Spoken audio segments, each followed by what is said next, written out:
के मामले बिहार में पिछले 7-8 दिन में बढ़े हैं, लेकिन इसे अगर वैश्विक परिप्रेक्ष्य में हम देखें, देश के अन्य 8 राज्यों में देखें जहां लगातार पिछले 10 दिनों में कोविड के मामले काफ़ी तेजी से बढ़े हैं, तो फिर हम ये समझ पाएंगे कि बिहार इकलौता ऐसा राज्य नहीं है जहां लगातार संक्रमण के मामले बढ़े हैं। लेकिन जो एहतियात बरतने की ज़रूरत है, जिस तरह के कदम उठाए जाने का सवाल है, जो जागरूकता अभियान चलाए जा रहे हैं, उसमें कहीं कोई कोताही नहीं बरती जा रही है। लगातार मुख्यमंत्री नीतीश कुमार जी के निर्देश पर जो भी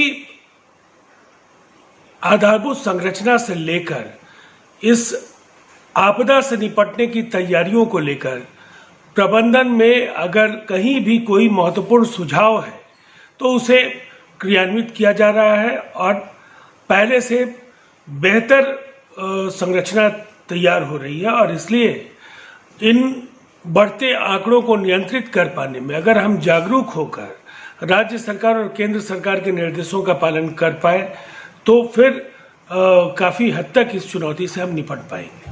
तेजस्वी यादव अब सवालबाज नेता बन गए हैं।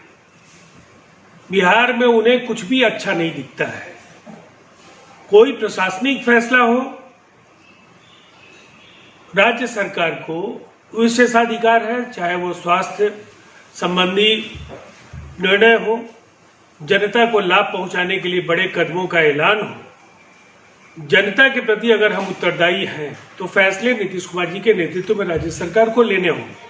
और हर सवाल पर टीका टिप्पणी करके तेजस्वी यादव अपनी बौखलाहट और हताशा ही केवल प्रदर्शित कर रहे हैं।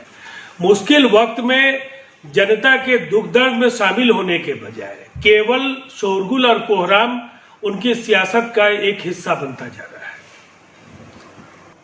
दरअसल विपक्ष के लिए कोरोना कोई सवाल नहीं है, न उनके लिए बाढ़ को लेकर के कहीं उनके मन में कोई चिंता है। वो किसी न किसी बहाने मुख्यमंत्री नीतीश कुमार जी पर प्रहार करने के जरिए अपनी असफलताओं को और अपनी नाकामियों को ढकने का काम करते हैं। विरासत में कई ऐसी चीजें इस राज्य में हैं जिसके लिए विपक्ष को जवाबदेही लेनी चाहिए।